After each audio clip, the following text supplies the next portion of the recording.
Greetings everyone, this is the Peace Security channel, and today I will be testing Kaspersky's brand new product, that is Kaspersky Internet Security 2015, and this is their final product.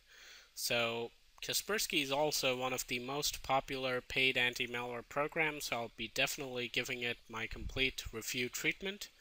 At the moment, as you can see, it is updating, and let's take a look at the user interface. Now, this user interface makes the message clear. Kaspersky wants simplicity. Their past versions have been more about customization, and all of those features are still there, but this user interface makes it a bit more easy for an everyday user to just start up and do a scan or an update. Big buttons, probably more to suit Windows 8. And the nice thing is they haven't done away with their old stuff. If you are keen enough to look, you will still find all their advanced features that are buried within the user interface. You can still go to the minute controls if you want to, and we will do some of those things over here. For example, I'll be changing the action on threat detection to delete. Of course, disinfection is one of the best features that Kaspersky have, but for the purpose of the test, I'm not going to use that, just to keep things simple. Now, application control is one of my favorite Kaspersky features. It kind of like is Komodo. It works like default deny, so if you've got an unknown application, it's automatically moved into either low restricted, high restricted, or untrusted. And if you like, you can manually pick which group to assign to all unknown files. So basically, it comes packed with 0-day protection, which is a very good thing in today's world. And they also have a network attack blocker, mail antivirus, web antivirus, and once again I'll change the action here to block. And then we have our firewall, which is nice, and we also get a system watcher. So it's fully equipped, this suite. I can't see anything short over here. Now, this system watcher is also something that is unique to Kaspersky. What this does is it allows you to roll back some of the actions done by some kind of malware on the system. So if you have this thing active, it will automatically, once it finds a threat, it'll automatically roll back some of the changes made by that application. And they also have some more fancy stuff like safe money, anti-banner if you want to enable it, but those are beyond the scope of my test, so I won't be talking too much about that. Now, performance. Now, this has been one of the most, weak features of Kaspersky. Compared to the competition, Kaspersky's suites are often heavy and interfere a lot with other applications, and I've noticed that quite a lot recently, even in this version. Like, I tried installing Malwarebytes and Hitman Pro on this machine, and the scans were extremely slow, and even the installer took like thrice as much time as it would on an unprotected system. So performance is something that Kaspersky definitely need to work on. Now, apart from that, security-wise, this thing is packed. I don't see any obvious shortcomings. Now, another thing that slows this down the moment it basically starts is this automatic rootkit scan, so I'm going to stop that. Of course, some people just go crazy when they load Kaspersky and it slows their system like hell. Mostly that's because of the rootkit scan running in the background, but even without that, it's still quite heavy. Now, make no mistake, Kaspersky doesn't use too much RAM. If you let this thing settle, it'll go down to, there you go, around 52 megabytes, even less than 50 I've seen it, but don't be fooled by the numbers of the RAM usage. This thing can slow down your system like anything. So this is definitely a concern for Kaspersky, because I've seen suites that use like 200 megabytes of RAM and still don't affect the system much, but Kaspersky, despite using just 52 megabytes of RAM, does slow down the system considerably. And another issue I have with their basic performance is that their antivirus module loads much later than the system itself. So if some malware were to execute before Kaspersky was able to load itself, it would work just fine, and it might even disable Kaspersky permanently. So some concerns there with regards to the way it works, but this is a pretty old product, so you'd basically expect these issues to be sorted out by now, but unfortunately that's not the case. But having said that, I do like their user interface, and it does look packed with features. So now let's put that to the test. In our first prevention test, now I've got about 9 0-day malware links over here. Of course, I'm not sure if all of these are 0-day, but they're fairly new, and they do pose a serious threat. So let's see if Kaspersky can deal with that and keep us safe. After all, that's what they promise. So here's the first link. Kaspersky have a pretty decent web filter, so I will be expecting that to come into play and block most of the threats. Well, unfortunately, it looks like our first link is dead, so we'll just go ahead and try out the second one. This one should work. Oh, damn. So that's a really bad start. 2 links dead. That's bad. But let's hope the third one doesn't let me down here. Alright, so this one's blocked by Kaspersky, so that's good. The web filter does seem to be responsive. This is a control panel item. Let's try opening it.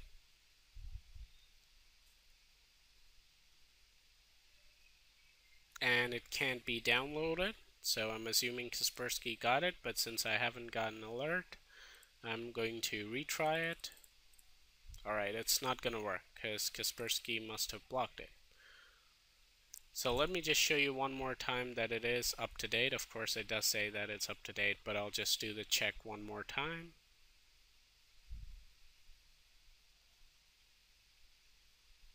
And there you go, it is up to date. So this one was blocked, so it's 2 out of 2 for Kaspersky so far. Let's try out the third one. This is another executable, a Trojan probably.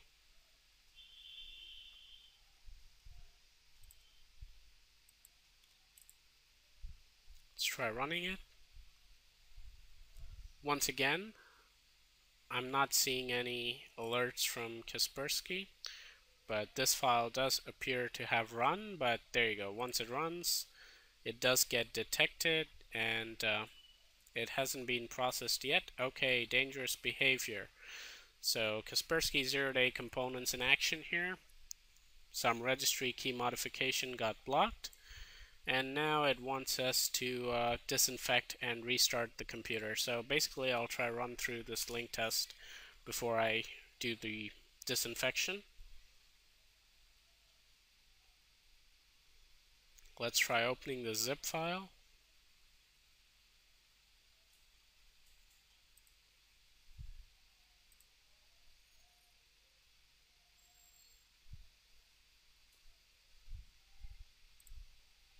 We do have a few more links to go with.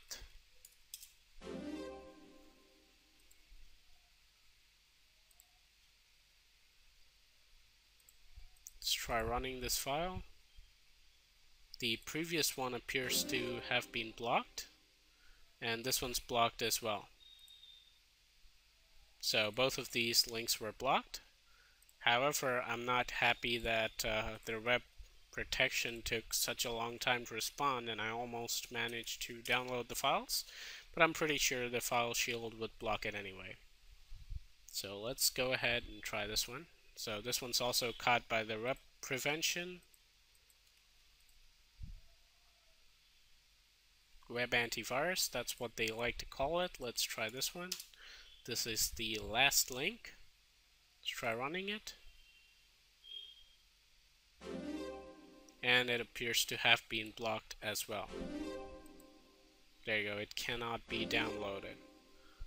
And I'm hearing some sound alerts, so Kaspersky is catching some stuff. So we're going to eliminate whatever it's found. This was the older file.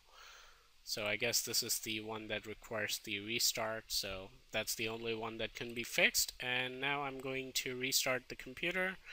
and it looks like Kaspersky has managed a clean sheet because everything was detected.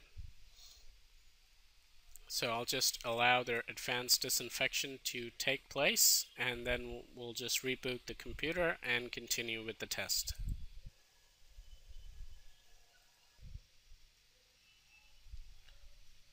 The advanced disinfection is complete, and Hitman Pro didn't find anything on the system, so Kaspersky did manage to keep a clean sheet in the first part of the test, although not very convincingly. However, the good thing is that we did see their zero-day components in action, so even when the malware was not in their signatures, they did manage to deal with it. So that's a good thing. Now I'll just disable Kaspersky for a moment, and I'm just gonna disable it for an hour. And now let's grab our malware samples. So I've got 300 files over here. They range from like 1 to 2 days old to like 4 to 5 days old.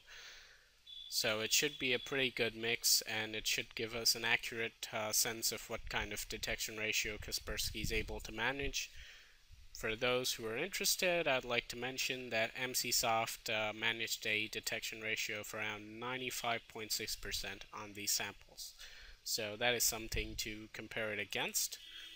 Let me just show you that we do have 300 items here. So now I'll just do a right-click scan, and let's see what Kaspersky can find and deal with.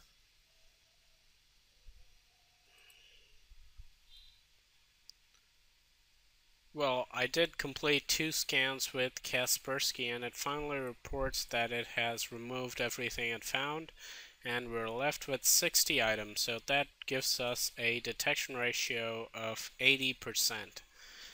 Honestly, I'm not very happy with this detection ratio. I really expected more from Kaspersky, and this is probably an average detection ratio, but definitely not too good. So nothing to be very excited about. But having said that, zero day is one of Kaspersky's strengths, so let's see how it can protect us against all these files that are left over. So let's run a few of these. We definitely have quite a few number of files to run. I'll run around 5 or 10 depending on how many alerts I get. This one's running, and so far I haven't got anything from Kaspersky,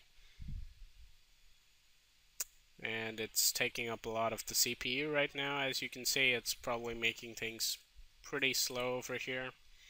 Let's try opening up their user interface. As you can see, their protection is enabled, so if there's anything it can do, it should be doing it.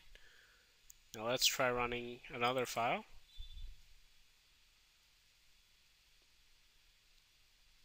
Once again, I haven't received any alert from Kaspersky so far. Let's take a look into their application control module and see if we can do something here. Alright, so as you can see, all of these programs are basically running in their low restricted mode. So they are going to run, but they're not going to have all the privileges of trusted applications. So it is protecting us in some way, but it's not going to give us any alerts. And another thing that I would like to show you guys is that I did uncheck this thing so that it would remove anything that, you know, was probably infected also. Now I'm getting some zero-day alerts. This is kind of their behavioral blocking service, and it says it's found something else, and it wants us to reboot and disinfect. Now once again here, I'd like to run a few more before I reboot, because this would end up putting me in a reboot cycle where I just run one file and Kaspersky finds something and it wants me to reboot. So I'll definitely do what Kaspersky's telling me to, but I will try to run a few more files before that. The protection is turned on, so this shouldn't affect Kaspersky protection, so I should be able to run a few more files and it should protect me against them if it is supposed to. But I'm not sure if this is causing the other alerts to be suppressed because it can only show one alert at a time.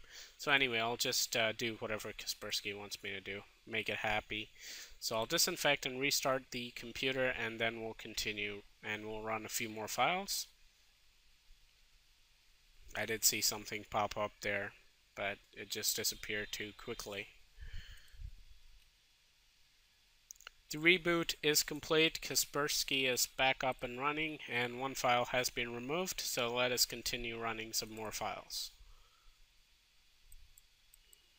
Yeah, this doesn't look very dangerous to me, just a lot of question marks. Let's try running this one.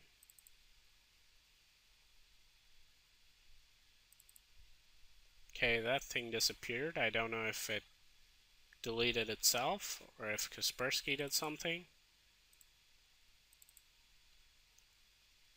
I'm not so confident about Kaspersky, so I think it deleted itself, which is not a good thing, although you may think, okay, the malware deleted itself, so yeah, I won. No. It probably created another file somewhere more dangerous than this folder. So far, I'm not getting an awful too many alerts from Kaspersky, but that's because that's the way it works. It doesn't tell you, it just puts them into low restricted or high restricted or whatever it likes, and the only way to see what exactly is happening is to go into their application control, manage applications, and then you can see that all of these things are indeed low restricted. So it is protecting us somewhat. Now, to what extent are we protected? That we'll find out in a short while when I finish running these files and do some second opinion scans. That should tell us how good of a job Kaspersky is doing right now. I think that's enough. I've run quite a few files. Should be good enough for now. We do have a lot of process running in memory, so what I'll do is I'll just wait for this machine to right now I think all of these processes are taxing the CPU, and I'll just wait for everything to calm down, and then I'll just reboot the system, run CCleaner, and then run Malwarebytes and Hetman Pro, and I'll be back with the results. Welcome back, everybody. All the scans are done and things are not looking very good for Kaspersky. Let me just give you the bird's eye view of the scenario. So let's first go through Hetman Pro. So we have 4 major infections, task, host, and the problem here is that all of these are running, so all of these are active malware. Now, despite Kaspersky running them in low restricted and all that, they still manage to just run just fine and get through the system, and they manage to make their own startup items, which is not a good thing. Now, I've just turned off Kaspersky right now just to do these scans, so please do not mistake that for, you can check, I did have Kaspersky turned on during the test. I just turned it off momentarily just to allow these scans to complete faster, because Kaspersky does slow down the scans quite a bit. So getting back to the results. Now, I'm not happy with the fact that all of these files are basically active. And now let's take a look at Malwarebytes. So pretty much the same story here. We've got a backdoor dark comet file, registry key, process, then we've got the stolen data, and then this malware trace, and here's a Trojan agent, worm, registry key value, backdoor agent value change, and another malware trace. So that is not good. And once again, if you look at our startup items, we've got 1, 2, 3, 4, 5. We've got 5 startup items that were not there before. So I'm not pleased at all with this result. Despite having all these zero-day components working, Kaspersky wasn't able to protect the system, and the detection ratio was also disappointing. So it's a sharp contrast to my previous test result where Kaspersky actually did quite well, and it is currently one of my recommended products, but that it might be about to change if its performance does not improve. I mean, in this version, I'm not very pleased at all. The web protection was okay, and the zero-day did work somewhat, but then again, as you saw, the protection it offered wasn't adequate and the system was compromised. So I'm not too happy with the way Kaspersky have made this version. I think the zero-day protection needs to be a bit more secure, and obviously you can improve the security over here if you set this to high restricted or untrusted, and I'm sure there are other ways in which you can customize this application to provide you much better protection. But with the default settings, as you saw, it was pretty disappointing, and also their detection ratio has taken a dip, which is something that is not very encouraging for Kaspersky. So I'm definitely looking for more improvements in the future, and even the resource usage, that could be improved a lot. I mean, this thing, although it uses pretty less RAM, it still manages to slow down the system and pretty much anything that you're doing.